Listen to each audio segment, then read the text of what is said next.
diena, mano vardas yra Ieva Ketvirtienė ir aš esu gydytoja odontologė. Su Lina Malakauskaitė, Oxygen Advantage ir Buteikos klinikos kvėpavimo instruktorė ir GastGuru bendraįkūrėja. Su Lina mes šiandieną susitikome ir norime pašnekėti bendrą temą, tai odontologija, baimė ir kvėpavimas.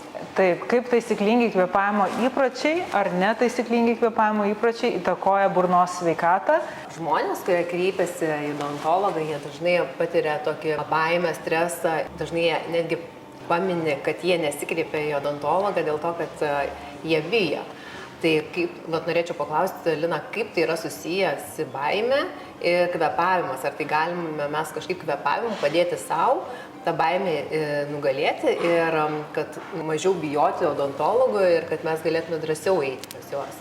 Taip, baimė su kvėpavimu yra tiesiogiai susijusi ir galite pastebėti save, kai jūs jaučiate stresą, baimę, kaip jūs kvėpuojate.